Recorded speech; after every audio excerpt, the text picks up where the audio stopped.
স্বাগত আমার কুকিং চ্যানেলে। আমি রিয়া। আজকে নিয়ে এসেছি বাঁধাকপির ঝাল বা বাঁধাকপির ঘন্ট, যাই বলে থাকুন। এই পদটি কিন্তু খেতে খুবই ভালো লাগে, আর এটা শীতকালে কিন্তু সকলের বাড়িতে হয়। তো আজকে বানাবো একেবারে অনুষ্ঠান বাড়ির মতো। তো এখানে আমি শুকনো কড়াইয়ে কিছু মশলা নিয়ে নেব। 1 চামচ এখানে আমি জিরে নিয়েছি, 1 চামচ ধনে, 2টো লঙ্কা নিয়েছি, 1 চামচ মৌরি নিয়েছি, আর নিয়েছি কিছু গোলমরিচ। এগুলো আমি ড্রাই রোস্ট করে নেব। কিছুক্ষণ পর এটা একটা সুগন্ধ বেরিয়ে আসবে, তখন এটা নামিয়ে আমি গ্রাইন্ড করে নেব। এবার কড়াইয়ে আমি 2 চামচের মতো তেল নিয়ে নিয়েছি, সাথে দিয়ে দিয়েছি একটা বড় তেজপাতা, একটা শুকনো লঙ্কা, একটা দারচিনি, আর 2টো ছোট এলাচ, সঙ্গে সামান্য পরিমাণ জিরে দিয়ে দিয়েছি। কিছুক্ষণ তেলে এগুলো ভেজে নেব। কিছুক্ষণ ভাজা হয়ে এলেই এখানে আমি একটা পেঁয়াজ কুচি করে রেখেছিলাম, সেটা আমি এর সাথে দিয়ে দেব। পেঁয়াজটা কিছুক্ষণ নেড়ে চেড়ে ভেজে নেব ভালো করে। তারপর অ্যাড করব একটা আলু, যেটা আমি ছোট ছোট করে কুচি করে রেখেছিলাম। আলুটা আপনারা তেলে প্রথমেই ভেজে নিতে পারেন, কোনো অসুবিধা নেই। তবে এরকম করে করলেও আলুটা সফট হয়ে আসে আর ভালোভাবে কুক হয়ে যায়। এবার এখানে আমি স্বাদ মতো লবণ দিচ্ছি, সাথে দিচ্ছি হলুদ গুঁড়ো।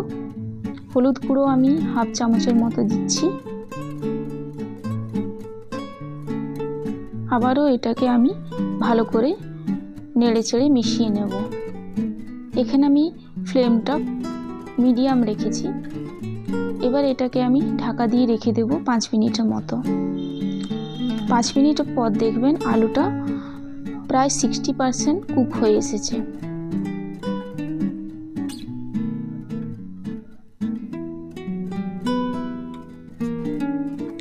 এখানে আমি 1 বাটি মতো মটরশুঁটি ছাড়িয়ে রেখেছিলাম, ওটা অ্যাড করলাম। সাথে এখানে একটা টমেটো কেটেছিলাম, সেটাও অ্যাড করলাম। এগুলো আবার আমি নেড়ে চেড়ে মেশাবো ভালোভাবে। এরপর এখানে আমি দিচ্ছি 1 চামচের মতো আদা রসুন বাটা। সাথে যে ভাজা মশলাটা আমি বানিয়ে রেখেছিলাম, সেটা আমি 1 চামচ এখানে দিয়ে দিলাম। এখানে আলাদা করে কোনো মশলা আর দেওয়ার প্রয়োজন নেই, তবে যদি আপনারা চান তো দিতে পারেন।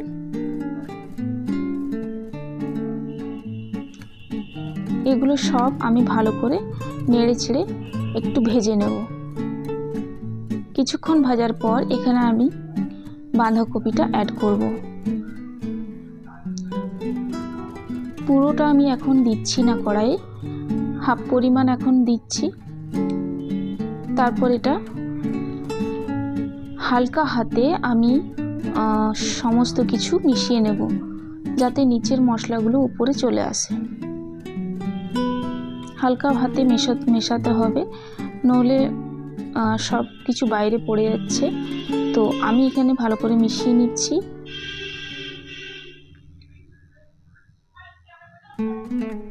বাঁধাকপি তাড়াতাড়ি সফট হয়ে আসে যদি এটাকে ঢাকা দিয়ে বারবার রান্না করা হয়। খুব সুন্দর টেস্ট লাগে আর খুব ভালোভাবে কুক হয় ও সফট হয়। এবারে বাকি বাঁধাকপিটা আমি এখানে অ্যাড করে নেব।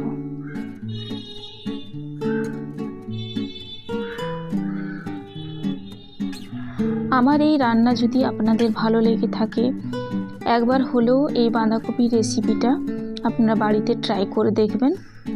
যদি ভালো লাগে তো অবশ্যই লাইক করবেন, আর সাথে যারা এখনও সাবস্ক্রাইব করেননি চ্যানেলটা, অবশ্যই সাবস্ক্রাইব করে নেবেন। তো এখানে আমি আবার 5 মিনিটের মতো ঢাকা দিয়ে রেখেছিলাম।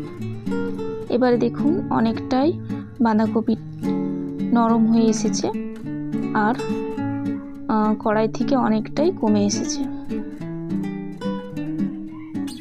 আমি এখানে আলাদা করে জল দিচ্ছি না, কারণ বাঁধাকপির যে জলটা বেরোচ্ছে সেটাতেই বাঁধাকপিটা কুক হয়ে যাবে ভালোভাবে। তো এখানে আমি 1 চামচের মতো কাশ্মীরি রেড চিলি পাউডার দিলাম। এ সময় আপনারা সবজি মশলাও অ্যাড করতে পারেন, বা যদি ম্যাগি মশলা অ্যাড করতে চান তো সেটাও অ্যাড করতে পারেন। আবারও কিছুক্ষণের জন্য আমি এটা ঢাকা দিয়ে রেখে দেব। প্রায় 7-8 মিনিটের মতো আমি ঢাকা দিয়ে রেখেছিলাম। মাঝখানে একবার আমি নেড়ে চেড়ে মিশিয়ে নিয়েছিলাম সমস্ত কিছু। এবার এখানে আমি গরম মশলা অ্যাড করছি, আর সাথে দিচ্ছি কিছুটা ধনেপাতা কুচি। বাঁধাকপিটা আমার প্রায় কুক হয়ে এসেছে।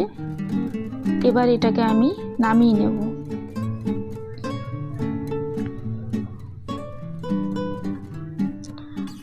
গরম গরম আপনারা পরিবেশন করুন রুটির সাথে, ভাতের সাথে।